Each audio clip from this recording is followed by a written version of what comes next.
Welcome to the Crypto and Blockchain Talk. Hello. Hey. Guten Tag. Aloha. Hola. Shalom. Hello. Namaste. Ni hao. Privet. Hello. Salut. Yassas.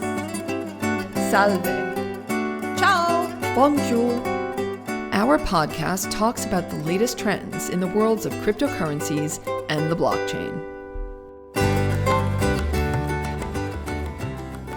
Hello, everyone, and welcome to this week's fabulous edition of Crypto and Blockchain Talk.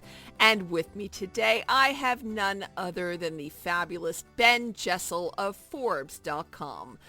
Ben, welcome to Crypto and Blockchain Talk. Thank you for having me, Aviva. Okay, so let's just jump straight in. We have so much to talk about, and I really want to lead this week with one of our favorite topics, and that is that Tether's first reserve breakdown shows that their token, USDT, is only 49% backed by unspecified commercial paper. Now, this report is the report that is generated as part of their compliance with the settlement from the state of New York. The New York Attorney General said that they have to produce these reports to prove that they actually have the currency in whatever shape or form to prove this 1-to-1 ratio with their stablecoin USDT or Tether. And according to this report that was generated and turned in by them, it's not looking to be the case, is it now, Ben? Yeah, Tether's had a little bit of a checkered history, that's for sure, right? I mean, if you trace back to its very early days, I mean, they had they were associated with a large scandal involving an exchange that was hacked, and as a result, kind of money was kind of created out of thin air in terms of IOUs. And ever since, there's been that sneaking suspicion that Tether is not fully backed, potentially because they're still trying to recover from that particular incident. So you've seen the US starting to take action, requiring more and more information. But we're still in a situation where there are no stablecoins that I'm certainly aware of that have had a full audit. Even what Tether produces, I don't believe has been formally audited. It's just more of a declaration and attestation. So I think there's a couple of things going on. And number one, this attestation and audit may not be worth the paper it's written on. And then secondly, what they are disclosing is just a little bit squirrely, isn't it? Right? I mean, if something is so difficult to get your hands on, it's probably because it doesn't exist.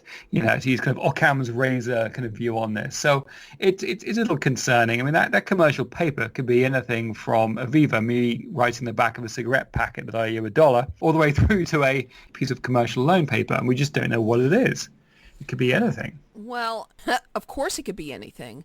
And that anything is still, even when you do look at what they claim they're backed by, which is 75%, and I'm not going to go into the decimal places. I'm just going to go with the pure whole numbers. So 75% is cash and equivalents, 12% is secured loans, then you have 9% in corporate bonds, and then the rest is in lollipop sticks, dandelion fluff, belly button dust, investments, and that also includes other digital currencies. But it doesn't look like that they have that 1-to-1 ratio, and saying that's in it, I mean, backed by unspecified commercial paper, like you just said, I don't even know what to think of this. And I really wonder what's going through the Attorney General's head. So what happens, do you think, when they get a report like this? I mean, I know that we would be totally speculating, but what do you honestly think goes on in the Attorney General's office, the collective heads in there, when they see this? So I guess kind of the question is Tether complying with the spirit of the agreement, but maybe not maybe they're complying with the letter of the law here, but not the spirit, right? So I'm not sure if the New York Attorney General's office says you must declare your reserves, and they're going, okay, we declared them, or whether they said you must declare your reserves and have got to be believable, and you can't do all this vague stuff. It has to be very specific. I have a feeling that probably Tether is giving them specifically what they've asked for, but no more and no less. So I do wonder if that is enough for the New York Attorney General to say, okay, well, people were worried about this. We asked the question, we got a response, I guess we're good now. Or if they'll double click on this and say, hang on a minute, Tether, this big bucket of commercial paper is all a little bit vague. We want to make sure that we are truly protecting our investors here. And we have some real concerns about this. And it's just not clear to me kind of what that next step will be. I mean, I think it's done on a state-by-state basis as well, which had some kind of challenge because, like many things with federalism, that does kind of result in this kind of patchwork of different regulations that some of them will be more onerous than the others. So I think that'll be interesting to see how that also pans out too. But going back to what you said about how this doesn't even appear to be independently audited, that in itself surely needs to have that second glance because a majority of their cash equivalents are also in unrated corporate debt. That should in itself cause someone to say, okay, we should have a look at this. And remember, who they could potentially be in debt to. If you remember, Bittrex was the company that effectively had some real challenges with their funding, which is kind of partly why they kind of turned to Tether, which is obviously related, in order to effectively kind of get that bailout. So that could be the corporate debt for all we know. It could continue to be that that IOU between this kind of this exchange that's suffered from some challenges. We just don't know, right? We don't know. And, the way that this works in the normal world of traditional finance or TradFi is that large banks have to declare what their reserves are, right? Large banks don't have a one-for-one reserve requirement. They have a very, very small reserve requirement in comparison, but they still have to say, yeah, we hold X amount in corporate treasury. We've got some other stuff held in corporate debt. We have other stuff that is in Fed treasuries, which is effectively kind of zero risk. And then from that, then they work out what they're allowed to lend based on the risk profile that's been mandated. But because we're in the wonderful world of crypto where, we can't have these regulations, there's nothing really stopping them holding it in, as you said, kind of belly button lint. And, ultimately that's the, if we could take a step back as to what's the real implication of this is that we've seen the rise of Bitcoin, a very marketed rise of Bitcoin. And it appears that a lot of that Bitcoin rise may have been related to the Tether money printer. And the allegation here is that, Tether's been printing out Tethers, using that to buy Bitcoin, which in turn has increased the value of Bitcoin, which therefore has involved people the ability to issue more Tethers. And also potentially some of those Tethers are being sold in different markets for well below par. So ultimately, if Tether is indeed not backed, then the price of Bitcoin may actually be inflated. Now, there's been some interesting kind of some discussion about this. I mean, some say, who cares? Which I think it's interesting when you think about it like this. Tether is really used to get money in and get money out of exchanges that don't accept dollars. That's really the primary use of Tether. That and the whole DeFi world as well. In other words, you're not really sitting on big banks of Tether because you want to invest in Tether. So given it's in a medium of exchange, one argument is we can all pretend that it's backed. It doesn't really matter because we're using it for such short periods of time just as a hop to get into exchanges. As long as it's stable for that hop, it doesn't matter if it really is belly button lint, as long as someone's prepared to give us an exchange in the time we need to be, which I thought was quite an interesting opinion, right? Because the reason we're talking about Tether is primarily because we're concerned about its implications to the Bitcoin price. Well, I think that the reason why it does worry me is because effectively when you do cash out and you're cashing out into Tethers from any other cryptocurrency, you are cashing out in dollars. So imagine if 57 billion's worth was trying to be cashed out tomorrow. Not even, I know that they're saying in their report 75% is backed by cash and supposed equivalents. So less than 75% are going to get their cash out because they just don't have it. They don't have those reserves. So, of course, the likelihood of all the Tether holders cashing out tomorrow, I don't know, a meteor hitting the Earth, but it still has to have that kind of view taken upon it because it all goes back to the promise, right? Which is the promise is that you're supposed to have a 1-to-1 ratio, a 1-to-1 equivalency. And that's just not the case. Yeah, absolutely. It's kind of like we're all pretending, you know, I think the whole of the community is almost pretending that, that this isn't a problem. And if we all just pretend and close our eyes, then Tether will continue to be worth it what it is, and Bitcoin will still be worth it what it is, and we'll just all go about our merry business. The problem is that these demonstrations, they add to the kind of the fear and the concerns, and that could lead to some kind of run on the bank. And I think that's where we get real problems because everyone runs for the exit's pretty small, and that's going to cause a problem. Well, and also one other thing, like you said, everyone can pretend that there's nothing to see here, folks. It's all, look over here as I shake my hand and hold a mirror, we could all pretend, but is the New York Attorney General really going to pretend? I mean, if that's really what the case is, then going forward, I see a precedence in every case that follows this because no one then has to stick with what they stated was their premise in the first place. And then, of course, we have to look at the other stable coins. We have to look at stable coins like you mentioned before, like Circle, and we can also look at Gemini. And, these are also very interesting because Gemini is regulated apparently by the New York Department of Financial Services. It's a U.S. company who's regulated by the same people who were going after Tether. Are they coming out with these attestations? Because I'd love to see those too. So if Tether can say, yeah, we don't actually have this 1-to-1 ratio. It's more like a 0.2-to-1 ratio. At what point then do you bat an eye? If it's only 75%, okay, let's all just say that's fine. We keep going along our merry way. But what if it goes down to 45% and then 25%? Then we just go, okay, it's no big shakes, and we just keep going along. I'd have to be checked by a mental health professional to think that that would be okay, at least with me. And I certainly know for sure it would not be the case with you. Yes, it's a funny situation we're in. It really is. It really is. As you said, we've got yeah, funny, strange. Definitely not funny, ha ha. Yeah, I think the joke's on us. That's the kind of funny it is. Okay, so we all know that there is going to be, in my opinion, and using my crystal ball, which is here in front of me. I was going to make a joke and say I'm an oracle, but that would be so funny because of course, blockchains, oracles. That is funny. Anyway, yeah, that's a good joke, actually. So I have come on, Ben, laugh at my stupid jokes.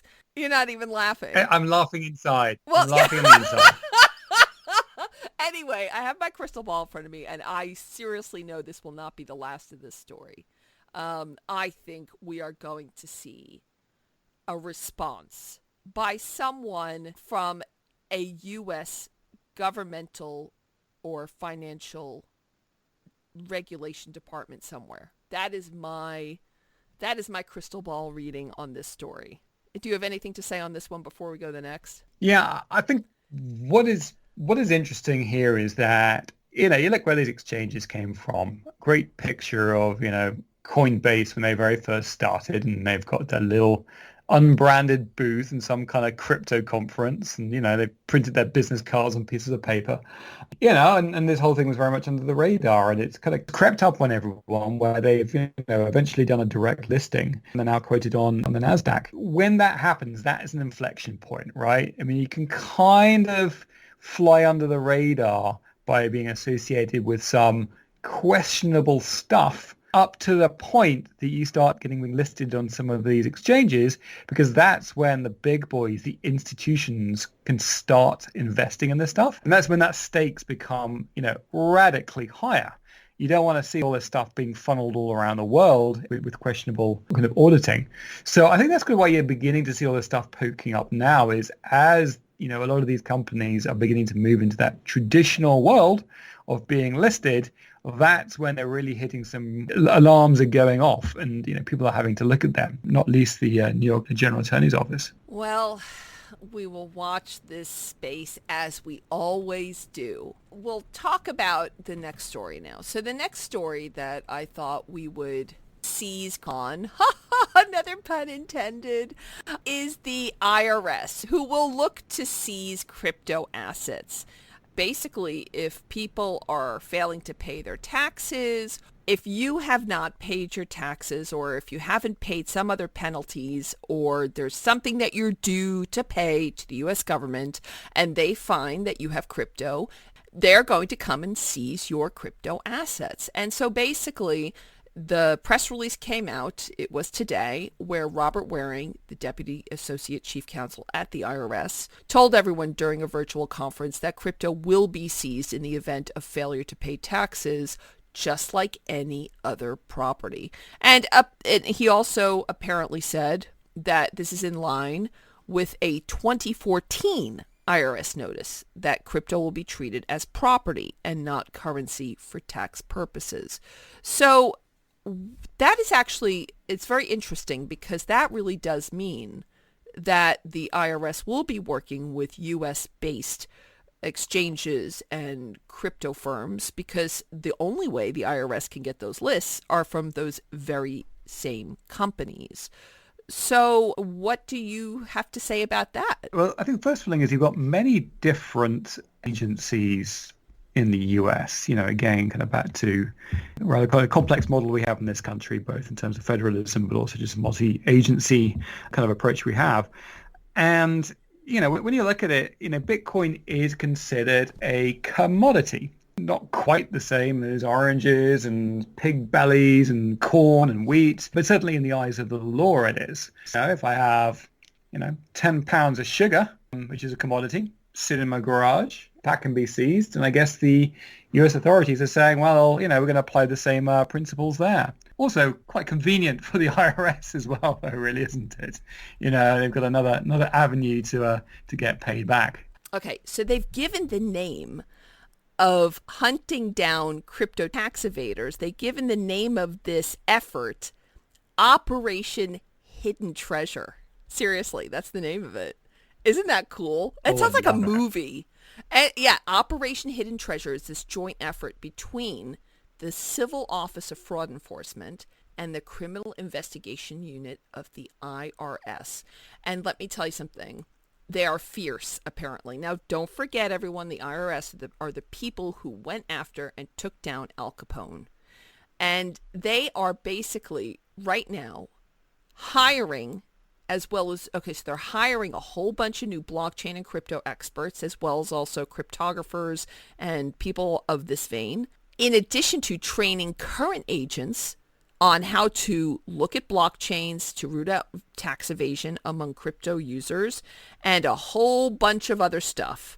So do you think that hardcore crypto users are thinking to themselves, no, I'll still get away with this, and, I've opened up accounts, or they're going to think I'm just going to close down my US-based accounts and turn on my VPN and transfer my assets into a foreign-based DEX or something? I mean, what do you think will be the effort by the US-based crypto community in response to Operation Hidden Treasure? Yeah, I'm wondering if you are really a dedicated tax avoider and you're doing it in such a large extent that the IRS is coming after you. Are you going to be as dumb as parking your funds in a US domiciled crypto exchange? I mean, you could argue that even if it's not, then you could be required to hand over your keys if they have suspicion that you, keys or even just login details, if they have suspicion that it's on another exchange. But I think then that gets to the question of, can they make you, right? We think that you have an exchange on, I don't know, Binance. We will need to hand over your keys. No, we don't. We've got some documentation. We've got an email that says that you do. It's like, it's old. No, don't have it anymore. Just use it once. It'd be very interesting to see how, how that actually manifests itself. Particularly when you have things like hardware wallets as well, right? Where this stuff can be hidden. It can be, you can dig a hole and bury it under a tree, right? If it's stored on, for example, hardware wallet. So I think that it's going to be difficult. I don't know though. What do you think? Well, I think everyone's going to be game. When I say everyone, I mean, if someone's got $10 in crypto, I'm pretty sure the way that Coinbase is generating lists for the IRS is not that way. I'm pretty sure the IRS has said, listen, this is the threshold, because I want to know what they consider noteworthy. I think something like, we want to know everyone who has more than 10 or 20,000. That is enough for them to think, okay, we want to look into this. But I'm sure that they're asking Coinbase to generate a list, and that list is not going to be a short one. A lot of people in the United States are vested into cryptocurrency. They really have bought into it, and they're hodlers, yeah? And if you bought some time ago, I think that they probably have a hot list. And that's who they're looking at, and that list isn't going to be short. But in saying that, they could very well say, well, we want to know everyone, because why not? Then at least you know that those people are interested in cryptocurrencies, and they might be of future interest. Who knows? I can't get into anyone's brain. I don't know how any of this stuff works. It's part of a long story, right? A long story of the US making sure that no one is going to escape the long hands of the law or the Treasury. I mean, you saw that with the whole FATCA stuff, right? Where people had been parking money in foreign accounts, or kind of using shell companies to otherwise avoid tax, and they went round every country in the world, apart from Iran and North Korea and places like that, and said, we are going to require you to report on any accounts of more than $10,000 in, thereby surveilling effectively the entire world and different sovereign nations, and applying this surveillance into lots of other nations. So there's precedents for the United States on this. So I don't think they're being particularly prejudiced against crypto. I think they're just being prejudiced against anyone that has money. At the end of the day, I don't think us crypto people should feel too persecuted. They're after everybody. Well, they're definitely after Facebook. And we all know that Facebook's backed Diem has partnered with Silvergate Bank to issue US dollar stablecoins now. So there's another stablecoin to go head to head with USDT. Of course, the difference is that Mark Zuckerberg himself can probably front up the 1-to-1 ratio of US dollars to his Diems without blinking an eye. And I'm also, by the way, shocked that Diem is still the name of this moving forward, because I know that there was some kind of problem with the name. There's other companies with the name Diem Finance. But anyway, there's so many interesting aspects to this story. I don't even know where to start. And the first one is knowing all of this legislation and everything, first of all, that's happened to Libra, which it was called in the first instance, then it changed to Novi, then it changed to something else. I mean, there's so many different names going on here, but Diem is moving its primary operations back from Switzerland to the United States. That's the first thing I think is very, very interesting. And of course, we remember that they hired Stuart Levy as their CEO.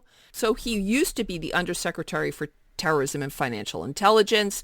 He was also the chief legal officer for HSBC Holdings. So this guy really does obviously know this landscape, but it's going to be, again, this is going to be grab the popcorn and let's watch what happens, because this is going to be a player. Yeah.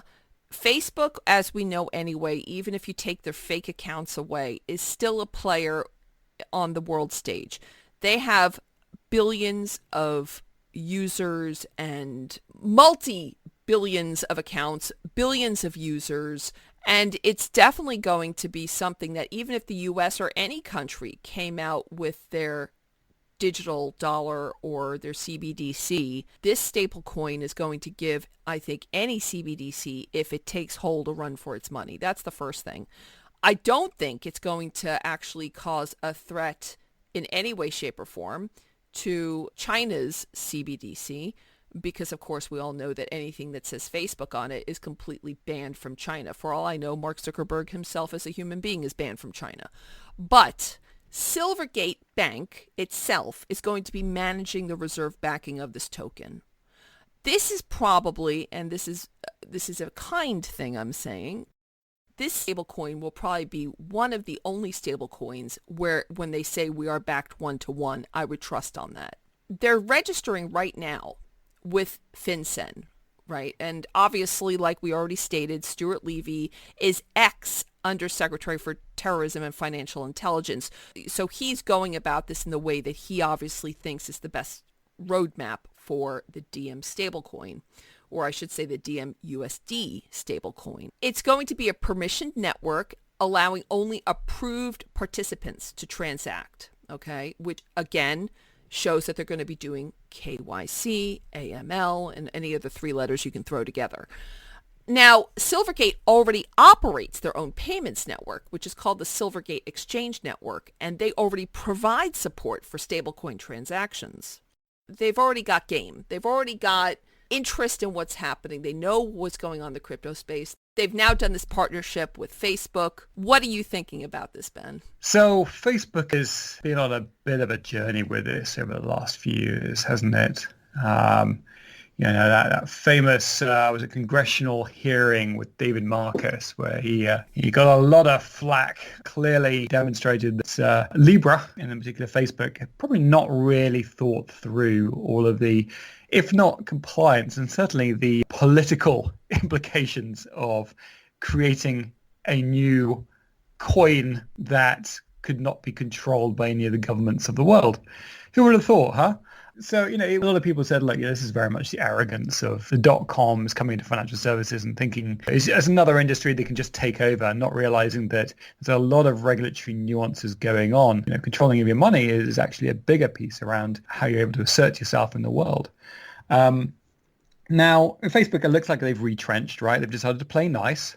And playing nice means coming back on shore, agreeing to be regulated and to be tight with the US authorities, scaling down their ambitions. It looks like they're just focusing on the US. I believe I heard somewhere it was the US-Mexico corridor, but I can't seem to find anything to substantiate that. So clearly they're going to be launching something that's a little bit smaller in nature. Silvergate Bank is clearly, as you said, an organization that has been crypto native for a while, so that seems to be a good fit. And the regulators, they look for patents. This is a good patent here, right? A well-regulated entity that is partnering with DM to drive this forward. But there are so many questions on how this is going to work. No one, as I've seen, has managed to really create an international remittance use case that is retail focused, that is based on blockchain. Ripple tried to. They pivoted to doing business to business, and we all know where they sit today. They are very much in a grand legal dispute. This will be, I think, the first real attempt to say we're going to provide a coin. It's providing a settlement layer. It's going to be backed by some large organizations, and it's going to be on the blockchain. And they're going to have so many questions they'll need to answer. For example, are they going to have non-custodial wallets? KYC AML is going to be so important. You're going to have to know who the person is pressing the button on the other end to either receive or send transactions. And they're going to have to be fully AML and KYC'd under not just the local jurisdiction, but to the satisfaction of the US government. So how is that going to work with non-custodial wallets, which are anonymous by design? Probably they're not going to use them. Okay, so let's take them out of the equation. Then what does that leave you with? Well, that leaves you with a wallet that's effectively going to be owned, managed, and governed by either DM or Facebook.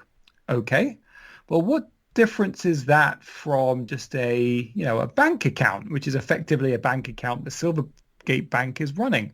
I think it'd be interesting as we kind of pull that thread to see where that leaves, because I wonder if that leaves you in a very similar situation to a lot of these other wallets who are just effectively connecting to a banking rail. What makes this very different is that this currency is also tradable on exchanges around the world. I think this kind of introduces an interesting problem. Most Bitcoin is tainted. At some point, a bit like if you take a $20 note, the majority of cases is traces of cocaine. In a similar way with Bitcoin, there's always a little bit of, when you go back in history, at some point, some nefarious things that have touched, one of the unspent transactions, for example, or spent transactions, I guess, specifically. And the way that's been dealt with some of these KYC AML tools is it's really on the balance of probability. If that's happened several transactions back, it's going to have a lower implication and weighting than it would be if it just happened just now.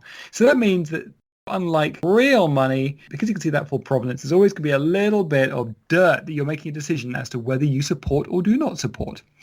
Now, multiply that up, and while you can control that within a small environment, now that you're opening the doors to having this token exchanged anywhere in the world, and that provenance can be so widespread, and effectively you're parking money at Silvergate Bank from all over the world, then you've got a really challenging set of problems to solve for as you start effectively banking the world using DM as a stablecoin and then providing on and off ramps through Facebook for being able to exchange. It may be that they're just going to exchange within this small community of Facebook people, but you still have a number of complications there. And you know where this all ends? This all ends in having some very expensive tech and operations to do this, which then ends up being just as expensive as if you move money with MoneyGram and Western Union, because all of the cost that I see with remittances is in all of that stuff to make sure that the stuff is safe. So I think it'll be super interesting to see where this goes. Is it true that this kind of rail is indeed going to be cheaper than the 5 to 6 to 11% that you get charged for international remittances now? Or is it when you add all of this surveillance crap on top, or transaction monitoring stuff on top, it ends up being just as expensive as the other players because they've had to deal with all of these things? I think that's like the $1 million question there. Well, the $1 million question is also going to be the exact amount of money going forward and what Bitcoin's going to be worth one day, because Bitcoin's mining difficulty is setting an all-time high because it's just been adjusted upward 21%. And what does that mean exactly? This basically means that it's harder to mine Bitcoin, harder than ever before. Because it's making it more difficult than ever to mine, do you think that this is going to stop people from coming into mining Bitcoin? Do you think it's actually going to stop people or slow them down? I don't really see this as being a really big deal. The mining difficulty has just become more difficult. That's all that's happened.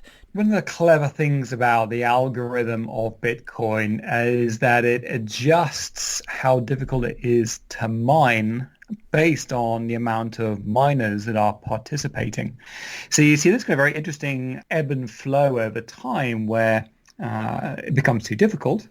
And a lot of these miners, particularly ones that have a little bit more expensive costs, will then start dropping out. And then over time, that will result in the mining difficulty then dropping, which will then attract more miners into it. So we see this natural ebb and flow, but as I see it, this particular one is one of the largest changes for the last 7 years, and that's going to make this unprofitable for vast swaths of the mining industry. And if you think about this, a lot of these mining industries the mining industry invests upfront millions and millions of dollars in fitting out data centers, with kind of the newest graphics cards.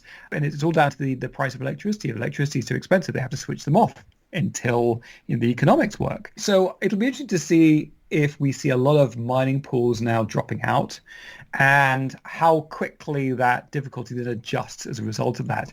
I think interestingly as well, there's been some couple of upgrades in Bitcoin. Ethereum also has a couple of these coming out too, which are proposals to make certain aspects around transactions cheaper. Cheaper transactions mean that potentially there could be more people using Bitcoin. It could also mean that the incentive to mine transactions is lower by forcing out more miners as well. So, it's going to be interesting to see how that translates into miners dropping out, and then ultimately, the price as well, because there's not necessarily an instant correlation between these two things, but they do seem to be linked. Apparently, about a month ago, coal mining accidents in Xinjiang, China, shut down Bitcoin miners, which apparently cut off 25% of Bitcoin's hash rate from the network. Now, because these miners have come back online, apparently, this has led to the surge in the hash rate. And by this reason alone, has increased the difficulty. Yeah, if more miners come on, then they have to make the difficulty higher. Yeah. Do you think in the long run, more miners will be joining, knowing that the difficulty rate has hit the highest percentage increase since 2014? It's going to eat many people out of the system, don't you think? It is, and especially those that have made very large investments to set up these farms. Yeah. They will either have to switch to another protocol, maybe Ethereum, for example, or another coin, or just wait it out. And it's, a terrible situation where it's, they can't just purely run their kit because they are literally losing money, from an electricity perspective on everything that they mine. So it is a real challenge. Now, that coupled with the fact that the price of Bitcoin has seen as a market depreciation also decreases incentives for miners to mine because the Bitcoin they can't sell for as much. And getting that Bitcoin is even harder and more expensive. On that note, Ben, I would love to thank you for coming on again to Crypto and Blockchain Talk. It's always such a pleasure to go over the news with you and really see what's going on in your head and how it matches with what's going on with mine. And, the listeners get to then figure out things and make their own decisions. And it's really good educational material. So thanks again for coming on. Thanks, Aviva. I think we've put the world to rights for another time. Well, until the next episode, at least. Well, I'd like to thank... Indeed. Yeah, indeed. And I'd also like to say at this point, nothing that Ben and I say during any Crypto and Blockchain Talk episode, including this one, can be construed as financial advice. We are not financial advisors. You have to go and do your own homework, do your own due diligence. And if you don't know what you're doing and you want to get involved, then seek out a registered financial advisor. On that note, I'd like to thank everyone for tuning into this week's Crypto and Blockchain Talk. We would love it if you mentioned us to all your friends and family, and they can find where to download this podcast on cryptoandblockchaintalk.com, where every single podcasting platform that carries us, which is now more than 70, is listed. Actually, they're not all listed on Crypto and Blockchain Talk, but if you just type us into Google, no doubt it'll come up anyway. You can also listen to these lovely podcasts on our sister radio station, crypto24radio.com. That's crypto24radio.com, where you can listen to these podcasts, news, and music 24/7 around the world. Furthermore, you can get in touch with us on any of our social media platforms, which are Facebook and Instagram, but love to hear from you directly. So please email us at education@savvy. That's education@savvy, SAVII digital.com. Thanks again for tuning in. We love having you as our listener, and we know that every minute of your day is precious time. And when you spend it with us, we really appreciate it. So please take care, be safe, and goodbye for now.